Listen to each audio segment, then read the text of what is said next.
Hello student, कैसे हैं आप लोग। उम्मीद करते हैं अच्छे होंगे, स्वस्थ होंगे, सुरक्षित होंगे, अपने घरों में होंगे। स्टूडेंट आइए आज हम लोग क्लास 11th का फर्स्ट लेक्चर करते हैं। स्टूडेंट साइंस को समझते हैं कि साइंस क्या होता है। ठीक है स्टूडेंट, तो आइए आज क्लास 11th का फर्स्ट लेक्चर देखिए, साइंस क्या होता है।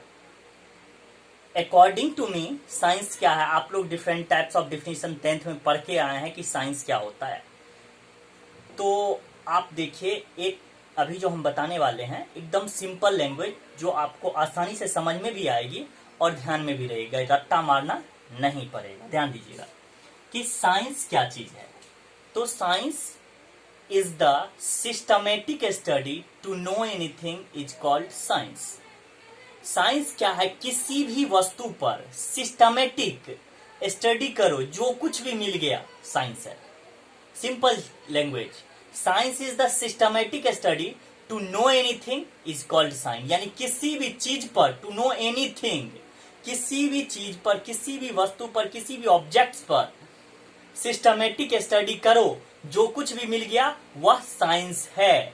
जैसे सिस्टमेटिक स्टडी बहुत मैटर करता है स्टूडेंट। जैसे हम लोग साइंस को अपने घर से समझते हैं, सिस्टमेटिक स्टडी क्यों मैटर करता है। अगर घर में खीर पकाना है तो क्या करेंगे, पहले तो दूध को बॉईल किया जाता है, उसके बाद उसमें चावल डाला जाता है, या पहले चावल को पका के फिर ऊपर से दूध डाला जाता है। ऐसा होता है क्या? बिल्कुल भी नहीं। तो सबसे पहले सिस्टमेटिक इसका क्या है, क्या सिस्टम है कि पहले दूध को बॉइल्ड करो। वहीं से साइंस को समझ रहे हैं स्टूडेंट, अपने घर से बहुत सिंपल लैंग्वेज में समझ में आएगी। दूध को बॉइल्ड करो, सिस्टम है, पहले दूध को बॉइल्ड करो फिर चावल डालो, तब ये खीर पक जाएगी। यही है ना। तो यही हुआ सिस्टमेटिक। पहला सिस्टम मतलब क्या हुआ, सिस्टमेटिक मतलब क्रमबद्ध। पहले किसका क्रम है, दूध को बॉईल करने का क्रम, फिर क्या है, चावल को डालने का क्रम। ठीक है, तो ये हो गया सिस्टमेटिक। तो आप समझ गए होंगे सिंपली साइंस क्या है, किसी भी चीज पर, दुनिया का कोई भी ऑब्जेक्ट हो उस पर सिस्टमेटिक स्टडी शुरू कर दो, जो कुछ भी मिल गया सब साइंस है। ठीक है student, science is the systematic study to know anything is called science. इसका डिफिनीशन लिखेंगे आप लोग, तो लिखेंगे science is the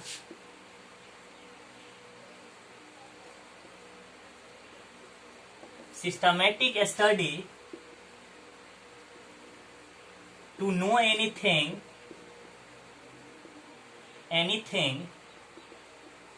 is called science. Science is the systematic study, science is the systematic study, ये मैटर करने वाला है। टू नो एनीथिंग, एनीथिंग किसी भी चीज पर सिस्टमेटिक स्टडी करो, जो कुछ भी मिल गया साइंस है। मुझे उम्मीद है आप लोगों को यह बहुत सिंपल में समझ में आई होगी। ऐसा स्टूडेंट जिसको हिंदी का लेक्चर चाहिए वो ग्रुप में कमेंट करेंगे, उसके लिए हिंदी का लेक्चर भी बना करके तैयार कर दिया गया है, डाल दिया जाएगा स्टूडेंट। ठीक है, अब ध्यान दीजिएगा, इसको अब हिंदी में समझेंगे तो कैसे समझेंगे। विज्ञान किसे कहते हैं, विज्ञान किसी भी वस्तु पर, दुनिया का कोई भी ऑब्जेक्ट हो, सिस्टमेटिक स्टडी करने से जो कुछ भी प्राप्त होता है सब साइंस है। किसी भी चीज पर सिस्टमेटिक स्टडी करो, जो कुछ भी ऑब्टेन्ड हुआ, प्राप्त हुआ, साइंस है, साइंस का देन है। ठीक है स्टूडेंट, तो ये आप सिस्टमेटिक स्टडी समझ गए। सिस्टमेटिक स्टडी क्या होती है, चलिए तो साइंस आप समझ गए। अब कल केमिस्ट्री वाले सर साइंस के बारे में बताए थे, और साइंस के ब्रांचेस के बारे में, लाइफ साइंस, एक्सपेरिमेंटल साइंस, ये सब चीज आप केमिस्ट्री में समझ गए होंगे स्टूडेंट। बस अभी हम सिलेबस के बारे में जो हमें पढ़ना है, इस चीज की जानकारी हम दे रहे हैं आप लोगों को कि क्या क्या चीज का आप चयन करते हैं और क्या क्या चीज आपको पढ़ना पड़ता है, और कौन कौन सा चैप्टर पढ़ना पड़ता है, और कितने मार्क्स का एग्जामिनेशन में रहता है, और कितना मार्क्स कंपटीशन में रहता है, कंपटीशन के एग्जामिनेशन में। ठीक है स्टूडेंट, इसके दो पोर्शन अभी आप लोगों को मैथ्स और बायो मिलेगा स्टूडेंट। बायोलॉजी यानी जीव विज्ञान और गणित, मैथ्स और बायोलॉजी, आप दोनों में से किसी एक का चयन कर सकते हैं स्टूडेंट। ठीक है, आप इसमें से क्या करेंगे, आपको फिजिक्स पढ़ना पड़ेगा और केमिस्ट्री पढ़ना पड़ेगा। यहां भी स्टूडेंट आपको फिजिक्स और केमिस्ट्री पढ़ना ही पड़ेगा। यानी मैथ्स अगर आप रखते हैं स्टूडेंट, तो आपको मैथ्स के साथ फिजिक्स और केमिस्ट्री पढ़ना पड़ेगा, अगर आप बायोलॉजी रखते हैं तो बायोलॉजी के साथ फिजिक्स और केमिस्ट्री पढ़ना पड़ेगा, ठीक है। यानी फिजिक्स और केमिस्ट्री दोनों के लिए कॉमन हो गया स्टूडेंट, ठीक है, ये आप समझ गए होंगे। और उसके बाद स्टूडेंट लैंग्वेज आता है, language subject LS, language subject यहां भी आपको पढ़ना पड़ेगा। इस चीज को समझते हैं स्टूडेंट, लैंग्वेज सब्जेक्ट का मतलब हो गया कि आप हिंदी, मैथिली, इंग्लिश, जो भी भाषा का चयन करेंगे, आप जो भी भाषा को चुनेंगे, जिस भी भाषा को आप रखेंगे अपने सब्जेक्ट के अंदर स्टूडेंट, उसका एग्जामिनेशन आपको देना पड़ेगा। यहां भी आपको भाषा रखना पड़ेगा स्टूडेंट, ध्यान दीजिएगा। इसका एग्जामिनेशन 100 मार्क्स का होगा स्टूडेंट, ठीक है, इसका भी 100 मार्क्स का होगा, लेकिन ये 2 फेज में होगा। 70 मार्क का एग्जामिनेशन होगा और प्रैक्टिकल होगा 30 मार्क्स का। आपको प्रैक्टिकल जैसे आप 10th में दिए हैं, उसी तरह से यहाँ पे आपको कॉलेज में जो आप प्रैक्टिकल दीजिएगा स्टूडेंट, वो 30 मार्क का होगा। और आप जो एग्जामिनेशन देंगे वो 70 मार्क्स का देंगे। यानी थ्योरेटिकल जो आप कॉपी पर लिखेंगे स्टूडेंट, वह 70 मार्क का आपका एग्जामिनेशन होगा फिजिक्स सब्जेक्ट का। केमिस्ट्री का भी इसी तरह से 100 मार्क का एग्जाम में स्टूडेंट 70 मार्क का ही आपको एग्जाम देना पड़ेगा और 30 मार्क्स का आपको प्रैक्टिकल होगा स्टूडेंट। और मैथमेटिक्स में कोई भी प्रैक्टिकल नहीं होने वाला, ठीक है स्टूडेंट। तो ये आप समझ गए। और आपको टोटल 500 मार्क्स का एग्जाम देना है। कितना? 500। तो आप देख रहे हैं स्टूडेंट, यहाँ 100 100 100 यानी 300 हुआ, तो 200 हमको क्या होगा, तो 200 का यहाँ पे स्टूडेंट आपको लैंग्वेज सब्जेक्ट का चयन करना पड़ेगा। 200 मार्क्स का आपको लैंग्वेज, 200 मार्क का सिर्फ एक परीक्षा नहीं होगा स्टूडेंट, ऐसा मत कंफ्यूज होइएगा। जो जो सब्जेक्ट का आपको चयन करेंगे, नेशनल लैंग्वेज, इंटरनेशनल लैंग्वेज या लोकल लैंग्वेज आपका जो भी है मैथिली, उसका एग्जामिनेशन होगा। यानी 2 सब्जेक्ट का आप चयन करते हैं, 2 पेपर का चयन करते हैं, तो दोनों 100-100 मार्क का हो जाएगा। कि आपने 100 मार्क का हिंदी रखा, 100 मार्क का आपने इंग्लिश रखा, मान लो, तो आपको 100 का हिंदी का परीक्षा हो जाएगा, 100 का इंग्लिश का। तो दोनों मिला के, दोनों तो लैंग्वेज है, भाषा है, तो कितना हो गया, 200 मार्क्स, ठीक है। तो टोटल देखिए 500 मार्क्स पुर गया। यहाँ भी आपको 500 मार्क का देना है, जिसमें 200 मार्क तो भाषा इसमें भी देना है, जैसे यहाँ था वैसे ही यहाँ है। फिजिक्स केमिस्ट्री भी ऐसे ही है। यहाँ पे 100 मार्क के एग्जामिनेशन में स्टूडेंट 100 में 70 का आपको हो जाएगा एग्जाम और 30 मार्क प्रैक्टिकल। यहाँ भी केमिस्ट्री में वही होगा, 100 में 70 का एग्जाम और 30 का प्रैक्टिकल, यानी 70 नंबर का एग्जामिनेशन होगा और 30 नंबर प्रैक्टिकल होगा। और बायोलॉजी में प्रैक्टिकल होता है स्टूडेंट, इसमें भी आपको 100 के एग्जाम में 70 का एग्जाम होगा और 30 का प्रैक्टिकल होगा, ठीक है।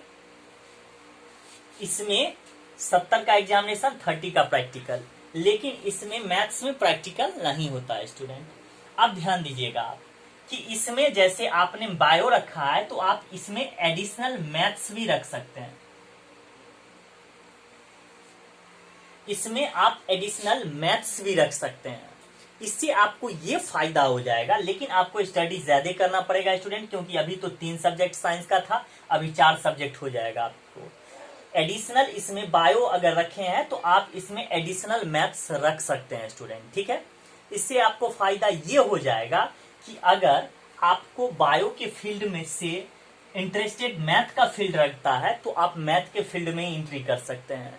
या अगर आप चाहते हैं कि हम मैथ से बायो से रखें और मैथ एडिशनल रख लें, तो आपको एक और फायदा हो जाएगा कि जैसे आपने बायोलॉजी में फेल हो गया, मान लो, अगर मैथमेटिक्स में आप पास हैं तो आप फेल नहीं होंगे, आपका रिजल्ट पास आएगा।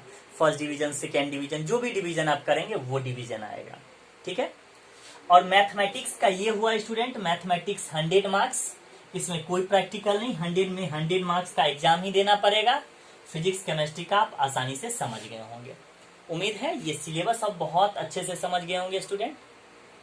अब केमिस्ट्री वाले सर केमिस्ट्री का सिलेबस बता रहे हैं, फिजिक्स वाले सर फिजिक्स का बताएंगे, हम मैथमेटिक्स का सिलेबस बता रहे हैं स्टूडेंट। ध्यान दीजिएगा, अभी हम मैथमेटिक्स का सिलेबस आप लोगों को बताने वाले हैं, ध्यान दीजिएगा। और बायो वाले सर बायो के सिलेबस बता देंगे आपको। तो ध्यान दीजिएगा कि साइंस क्या था ये आप समझ चुके हैं, और साइंस के अभी आपको जो रखना है स्टूडेंट, वैसे तो 2 ब्रांचेज है जिसके बारे में केमिस्ट्री के लेक्चर में आप देखे होंगे।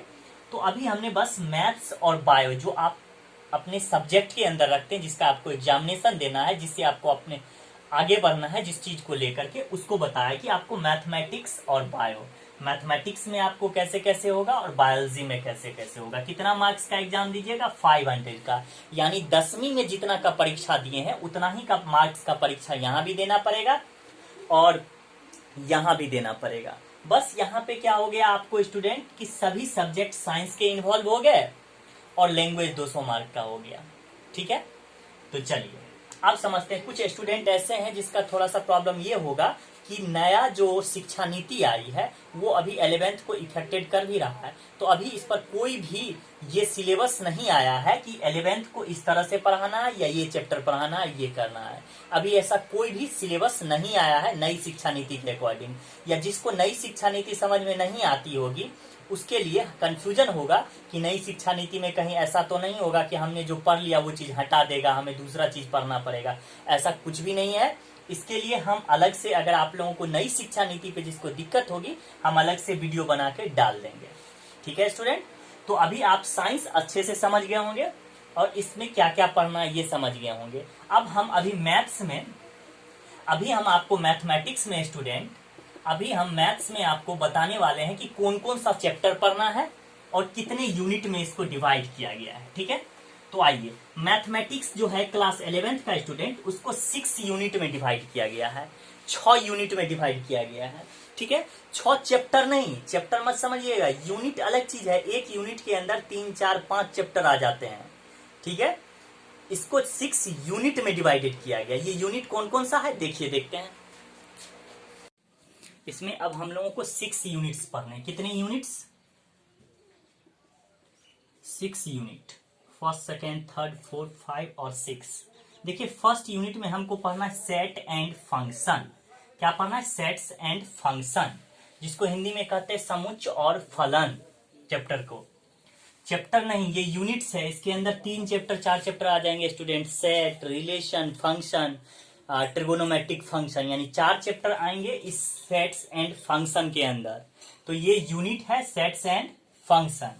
ठीक है, इसके बाद है सेकेंड अलजेब्रा। ठीक है स्टूडेंट, ये सब यूनिट है। इसके अंदर 2, 3, 4, 5 चैप्टर हम लोगों को पढ़ने हैं।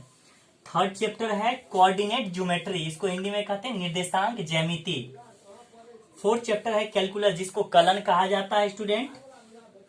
और ये चैप्टर जो है कोऑर्डिनेट ज्योमेट्री, इसको मैथमेटिक्स का रीड कहा गया है स्टूडेंट। ये बहुत ज्यादा इंपॉर्टेंट चैप्टर है और इस चैप्टर को कभी भी स्किप आउट नहीं करना चाहिए, ना ही 10th में ना किसी भी क्लास में। आप अगर मैथमेटिक्स से इंटरेस्टेड है तो ये कोऑर्डिनेट ज्योमेट्री, इसको कभी स्किप मत करिए। इसको मैथमेटिक्स का रीड कहा गया है।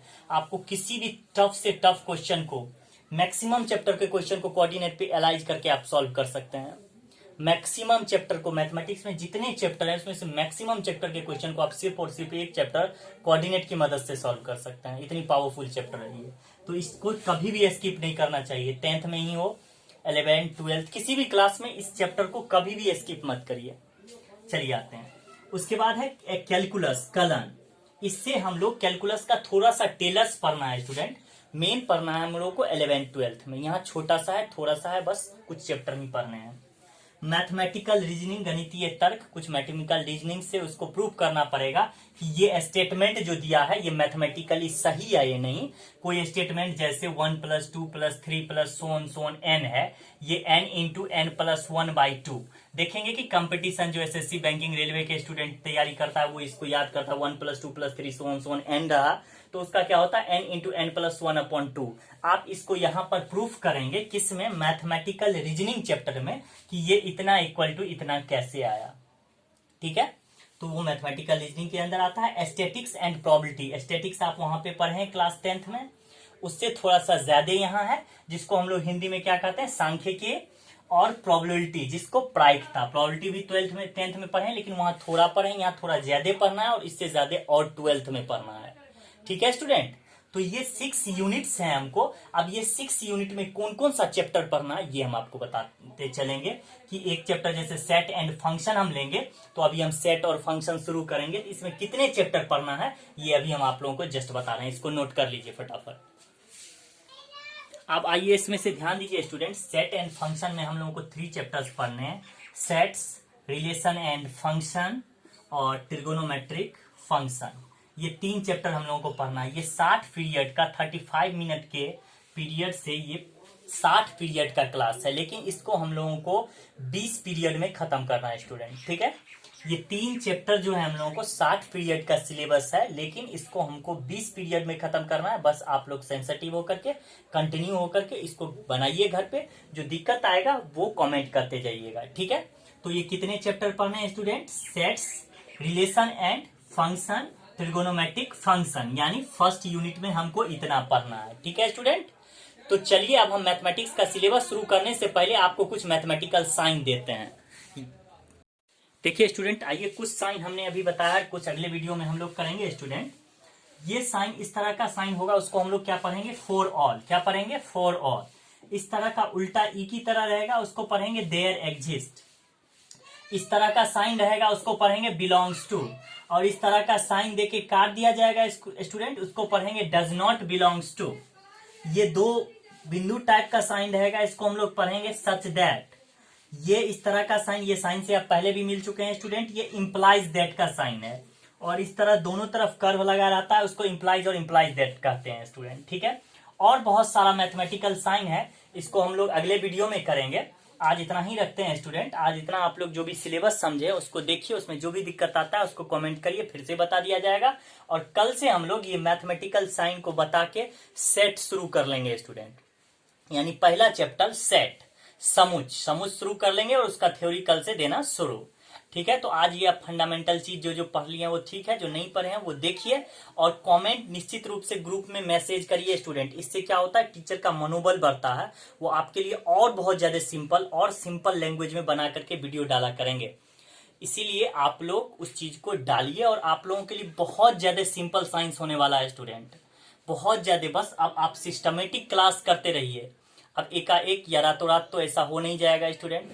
आपको सिस्टमेटिक क्लास करेंगे तो आपको इस बात का पता चलेगा कि साइंस काफी सिंपल होने वाला है। हमने आपको पहले ही लेक्चर में विश्वास दिलाया है स्टूडेंट कि हमारे सभी टीम मेंबर आपके विश्वास पर 100% खरा उतरेंगे। बेटर क्वालिटी, एकदम सिंपलेस्ट लैंग्वेज, जितना सिंपल हो सकता है उतना सिंपल बना के उसको बताएंगे। आपको कोई दिक्कत कहीं से नहीं आएगी। किसी को अगर हिंदी में, इंग्लिश में थोड़ा बहुत प्रॉब्लम हो तो वो भी कमेंट करेंगे, उसके लिए हिंदी का भी अलग से वीडियो डाला जा रहा है। उससे आप धीरे धीरे इंग्लिश पे आ जाएंगे स्टूडेंट। ठीक है, तो आप लोग कमेंट करिए निश्चित रूप से। जैसे मैंने कल ग्रुप में देखा है, बॉयज वाले ग्रुप में आलोक मंडल और 2-3 लड़का कमेंट किया है कि सर हम लोग वीडियो देख चुके हैं, केमिस्ट्री का लेक्चर जो था।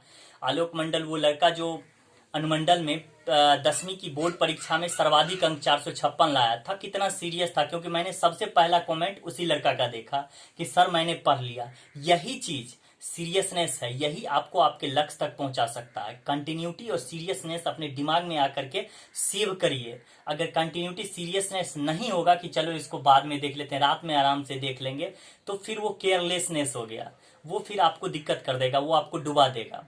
आप सीरियस होकर के जब वीडियो आया उसको देखिए। अगर आपको कहीं से कंफ्यूजन है तो उसको कमेंट करिए ग्रुप में, अन्यथा बोलिए कि सर मेरा कंप्लीट हो गया, हमने इस वीडियो को देख लिया, समझ गए।